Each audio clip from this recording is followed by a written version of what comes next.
인구 증가의 역사에 대해서 말씀드리겠습니다. 인간은 약 300만 년 전에 태어났다고 탄생했다고 하죠. 300만 년 전에 태어나서도 약 299만 년 동안은 인구가 거의 증가를 하지 않았습니다. 그래서 그러다가 BC 만 천년경에 농사를 현재 이라크 지역에서 농사를 처음으로 짓기 시작하면서 인구가 이제 더 빠르게 늘어나게 됐죠. 식량이 증가함으로 인해서. 그러다가 BC 5000년경에 역시 이라크 지역에서 최초의 국가가 탄생하면서 인구가 더 빠르게 증가하게 됐습니다. 국가의 탄생이라고 하는 것은 국가가 탄생하기 전에는 서로 인간들이 서로 남의 것을 빼앗고 도둑질하고 죽이고 이렇기 때문에 인간에 의한 살인이 아주 많았죠. 그래가지고 약 전체 인간 죽는 사람의 15%가 피살돼서 죽었다고 합니다. 근데 실제로는 그것보다도 더 많지 않았을까 그렇게 생각됩니다. 그래서 국가가 맨 처음에 이라크 지역에서 탄생을 하고 그 다음에 이집트 지역, 그 다음에 중국에서 탄생을 하면서 질서가 잡히고 군대가 생기고 경찰이 생김으로 인해서 피살이 줄어들고 도둑 강도들이 줄어들면서 더 인구가 빠르게 증가하게 됐죠. 그리고 그 사이에는 또 어떤 국가가 형성됨으로 인해서 타 지역에 있는 좋은 작물이 다른 지역으로 옮겨가게 됐죠. 대표적인 거가 밀, 보리 뭐 그런 것들이 다른 지역으로 퍼지게 됐죠. 그래서 계속해서 인구가 증가를 해왔습니다. 그러다가 1776년에 산업혁명이 일어나면서 이때부터 더 빠르게 인구가 증가하기 시작했습니다. 이때는 산업혁명에 의해서 기계가 발달하고 농업이 발달하고 그 다음에 화학 그런 것들이 발달하면서 농업 생산량이 빠르게 증가를 하게 됐죠. 농업 발달, 그 다음에 비료, 제초제가 발명이 되게 되었고 그 다음에 품종 개량이 일어났고 그 다음에 수산업이 아주 획기적으로 발달하게 됐고 또한 축산업 또한 발달하고 그 다음에 그 전에는 경작 면적이 소규모로 이루어졌었는데 이때부터 경작 규모가 대규모 경작을 시작하게 됐죠. 그 다음에 의학과 의생이 또 발달을 했고 그 다음에 범죄와 전쟁이 감소를 하게 됐습니다. 전쟁은 2차 세계대전 때까지 전쟁이 많았으나 그 이후로 많이 감소를 하게 됐죠. 그래서 현재 2017년 현재는 약 77억 명 정도의 인간이 이 지구상에 살고 있으며 앞으로도 조금 더 증가를 해서 2100년경에는 약 112억 정도까지 인구가 증가할 것으로 그렇게 전망합니다. 그 다음부터는 서서히 인구가 감소할 것으로 그렇게 전망이 됩니다. 우리나라 인구의 변화를 보면은 고조선 시대 때는 얼마인지 정확히 나와 있지 않으나 약 100만이 되지 않았을 거로 그렇게 생각을 합니다. 이 당시에는 벼와 밀, 콩 등이 우리나라로 유입이 됐죠. 본래 콩은 두만강 우쪽 지역이 원산지인데 거기에서 한반도로 들어오게 된 거죠. 그 다음에 삼국시대 때는 약 400만 정도로 추정을 하는데 이때 보리가 들어오고 그 다음에 통일신라 때에는 고구려가 떨어져 나감으로 인해서 200만, 그 다음에 고려 때 300만, 350만, 그 다음에 세종대왕 때 농업 생산량이 그 이전보다 약 4배가 증가를 했다고 합니다. 그래서 그거에 따라서 이때 그 인구가 2배 정도 늘어나서 약 700만 정도가 되지 않았을까 이렇게 생각을 합니다. 그 다음에 1600년경에는 임진왜란과 병자호란을 거치면서 다시 인구가 크게 감소해서 약 350만 정도 되지 않았을까 이렇게 생각을 합니다. 그 이후에도 이때 흉년도 많고 여러 가지 그 조선의 상황이 안 좋았는데 인구가 서서히 증가해서 약 1800년경에는 인구가 600만 정도 되지 않았을까 이렇게 생각을 합니다. 그런데 이때부터 실질적으로 그 인구가 빠르게 증가를 합니다. 이거의 주요 원인은 그 1600년 이후에 들어온 그 옥수수와 감자, 고구마가 우리나라에 들어와서 이것에 의한 식량 증가가 가장 중요한 원인이지 않나 이렇게 생각을 합니다. 그래서 1911년에는 약 1400만이 됐고 그 1945년경에는 약 2700만이 됩니다. 이때는 그 서양으로부터의 신품종 작물, 가축, 그 다음에 비료와 살충제가 도입된 것, 그 다음에 축산업과 수산업이 발달한 것 등이 주요 원인이 되겠습니다. 그 다음에는 남북이 다시 갈라져서 1945년도에는 남한에 1700만 정도 인구가 있었는데 이때부터 그 더 인구가 빠르게 증가를 합니다. 이때부터 1600년경에는 2500만으로 증가하는데 이때는 주로 그 미국의 원조에 의해서 그 인구가 증가하게 됩니다. 미국에서 막대한 식량과 의약품, 백신 등을 원조해줘서 이때는 인구가 증가하게 되고 1960년 이후에는 새로운 신품종 도입, 그 다음에 농업의 기계화, 축산업, 수산업의 발달, 그 다음에 범죄의 감소, 그 다음에 위생과 의학의 발달, 식량 수입의 증가 이런 것에 의해서 인구가 더 빠르게 증가를 하게 되었습니다. 그래서 2000년경에는 4760만, 현재에는 약 5150만 정도가 됩니다.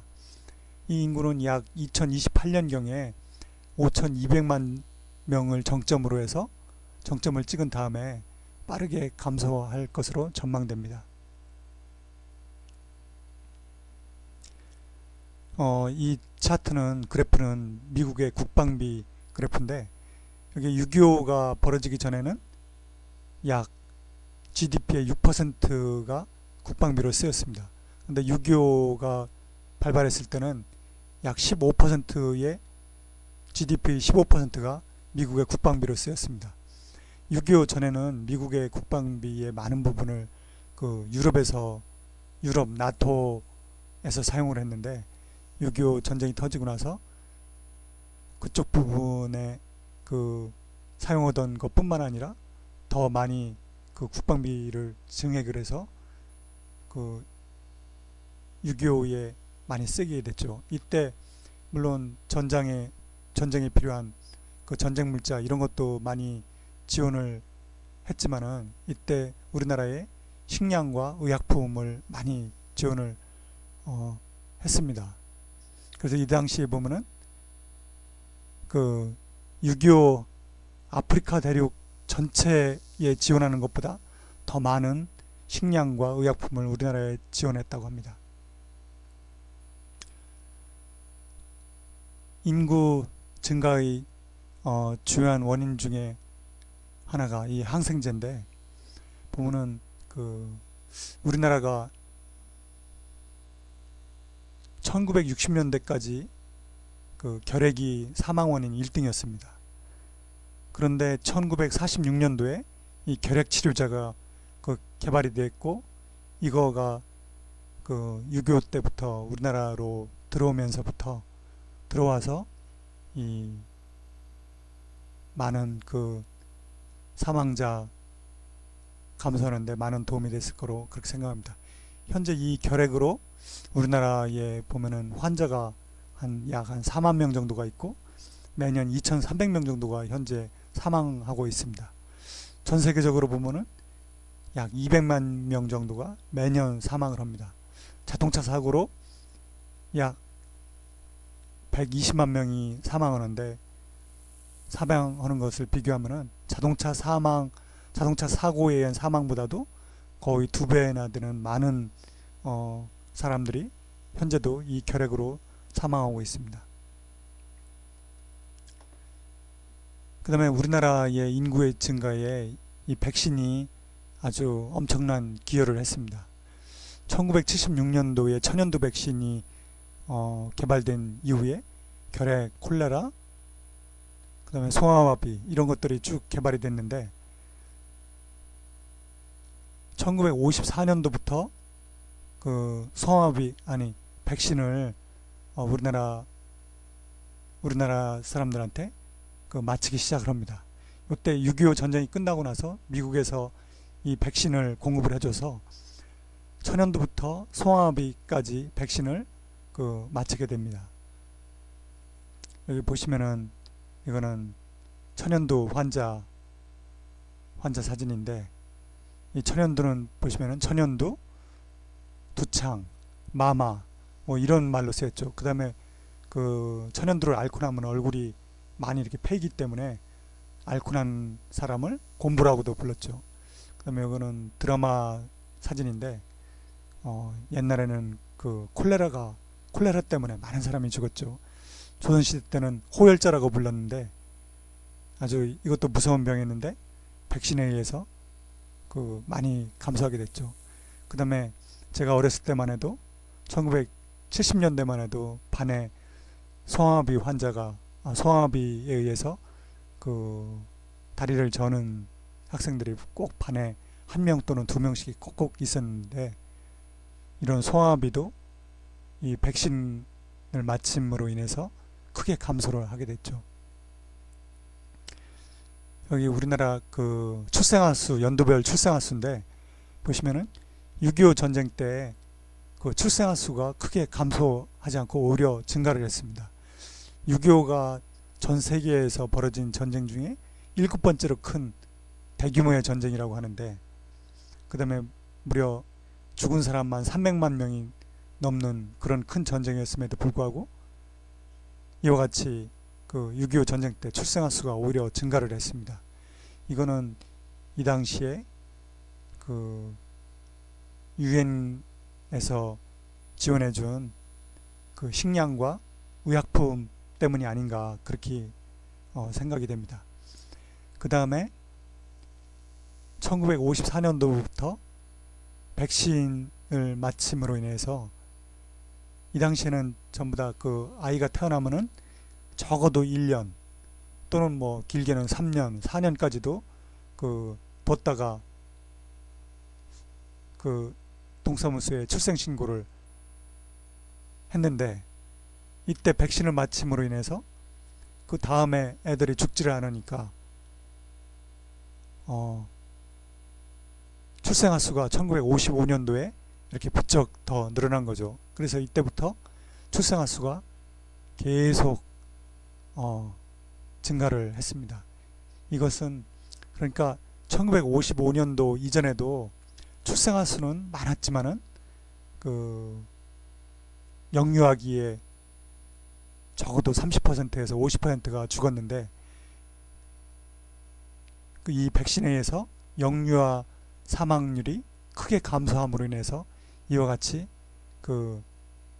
동사무소에 등록하는 출생아 수가 증가를 하게 된 거죠. 우리나라의 베이비 붐은 이와 같이 백신에 의해서 발생했다고 볼 수 있습니다. 이것은 우리나라뿐만 아니라 다른 나라에서도 마찬가지입니다. 다른 선진국의 경우를 보면은 대부분 1946년에서 1955년 사이에 베이비 붐이 발생했는데, 이때 대부분의 국가에서 백신을 맞춤으로 인해서 이런 베이비 붐이 일어났다고 그렇게 생각됩니다. 이상 살펴본 바와 같이 인구는 식량의 증가, 그 다음에 의학의 발달, 범죄와 전쟁의 감소에 의해서 발생을 했는데, 현재도 식량은 남아돌 정도로 풍부하고, 그 다음에 의학은 하루가 다르게 발달을 하고 있고, 범죄는 계속해서 감소를 하고 있는데, 이름에도 불구하고 왜 아이를 안 낳을까요? 왜 인구가 감소를 할까요? 계속 다음 편을 봐주시기 바랍니다.